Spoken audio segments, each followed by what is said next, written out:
সন্তানক খুব কষ্ট কৰি দেউতাকে পঢ়ালে শুনালে সন্তান এগৰাকী ডাঙৰ বিষয়া হ'ল ডাঙৰ বিষয়া হৈ ঘৰলৈ উভতি আহিছে তেতিয়া পিতৃৰ বয়োজ্যেষ্ঠ পিতৃয়ে সন্তানক কাষলৈ মাতি আনি সুধিছে গাত ধৰি সুধিছে যে শুন তুমি কোৱাচোন মই শ্ৰেষ্ঠ নে তুমি শ্ৰেষ্ঠ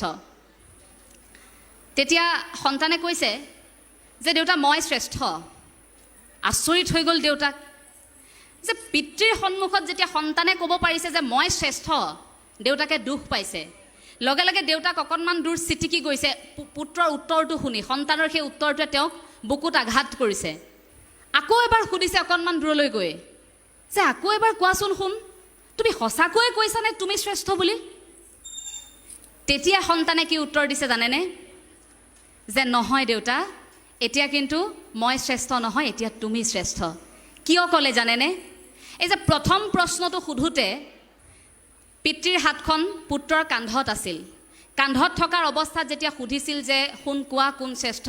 তেতিয়া পুত্ৰই কৈছিল যে মই শ্ৰেষ্ঠ অৰ্থাৎ পিতৃৰ হাতখন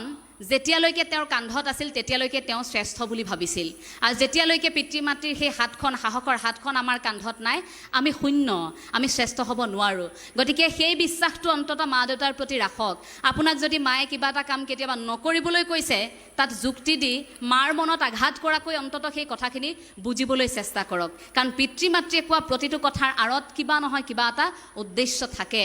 সেইখিনি আমি এতিয়া বুজি পোৱাৰ সময় শিক্ষাগুৰুৱে যদি কেতিয়াবা শ্ৰেণী কোঠাত কিবা এটা কথা টানকৈ কৈছে আপুনি বুজি পাব তেওঁ আপোনাক কৰোঁ বুলি সেই আঘাতটো কৰা নাই সেই কথাটো কোৱাৰ আঁৰত এটা ৰহস্য আছে অন্ততঃ সেই কথাখিনি আপুনি বুজিবলৈ চেষ্টা কৰিব এই যে পিতৃ মাতৃৰ সৈতে আমাৰ এটা ভাল লগা সম্পৰ্ক পিতৃ মাতৃৰ সৈতে থকা সম্পৰ্কৰ মাজত শিক্ষাগুৰুৰ এটা সম্পৰ্ক আহে কাৰণ আমি জন্মৰ পাছত সেই ঘৰখন আমি ভূমিষ্ঠ হোৱাৰ পাছত যিখন ঘৰত আমাক লালন পালন কৰা হয় সেই ঘৰখনৰ পৰা আমাক উলিয়াই থৈ যায় প্ৰাথমিক বিদ্যালয়ত আমাৰ পিতৃ মাতৃয়ে শিক্ষাগুৰুৰ হাতত গতিকে প্ৰাথমিক শিক্ষাগুৰুসকলে আমাৰ জীৱনৰ ভেটি প্ৰথমে মজবুত কৰি পঠিয়ায় আপুনি ভাবি চাওক এতিয়া আপুনি মহাবিদ্যালয়ত পঢ়িবলৈ আহিছে আপুনি কবিতা আবৃত্তি কৰিবলৈ জানে ধৰি লওক আপুনি খুব ভালকৈ নাচিব জানে শিক্ষাগুৰুসকলে আপোনাক গম পালে যে এওঁ নাচিব জানে এওঁ আবৃত্তি কৰিব জানে এওঁ পঢ়াত ভাল এনেকৈ আপোনালোকক মনত ৰাখিব কিন্তু প্ৰাথমিক বিদ্যালয় সেইসকল শিক্ষাগুৰু আপুনিতো একোৱেই কৰিব নাজানিছিল তেতিয়া একোৱেই নাজানে আপুনি থুপুক থাপাককৈ খোজকাঢ়ি ফুৰা কণমানিত আনকি আপুনি শব্দ এটা উচ্চাৰণ কৰিবও নাজানে আপুনি আখৰ চিনি নাপায় সেই বয়সত প্ৰাথমিক শিক্ষাগুৰুসকলে আমাক তুলি ধৰি সেই আৰম্ভণিৰ সময়খিনি আমাক পোনকৈ থিয় হৈ থাকিবলৈ শিকালে তাৰ পাছতহে আমি আমাক বিচাৰি উলিয়াইছোঁ আৰু এই সময়খিনি ভাবোঁ আটাইতকৈ জটিল সময় কাৰণ কলেজীয়া এই সময়খিনিত আমাৰ এনেকুৱা লাগে যে আনে কোৱা কথাটো নহয় মই কোৱা কথাটোহে শুদ্ধ আমাৰ মনত যুক্তি থাকে যুক্তি থকাটো ভাল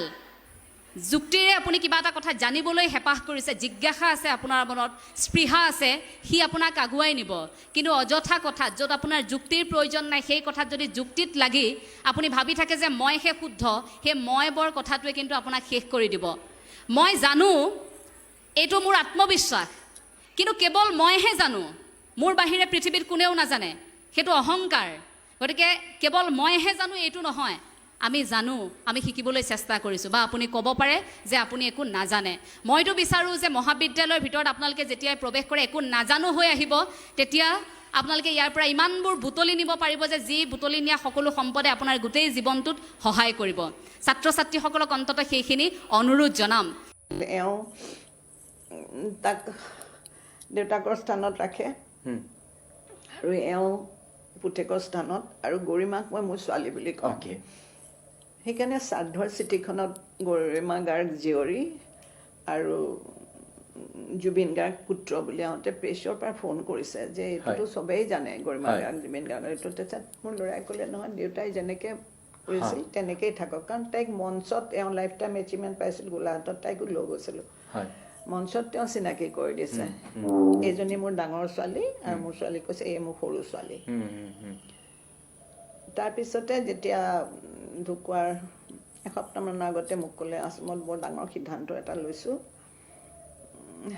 ক'লে মই মোৰ মুখাগ্নি 4টা সন্তানেই কৰিব মই আকৌ তেওঁ যে অসুখটো হৈছে মোক নজনাবলৈ কৈছিলে আৰু তেওঁ ভাবে যে মই নাজানো মই সেইকাৰণে খুব এক্টিং কৰি আছিলোঁ ত মই ক'লোঁ আমাৰ 2টাহে ল'ৰা ছোৱালী আৰু 2টা ক'ত আছিলে মইতো নাজানো ইমান দিনে তেতিয়া কৈছে কিয় জুবিন গৰিমা আৰু জুবিন ৰিজু আৰু এইপিনে গৰিমা আৰু পূজা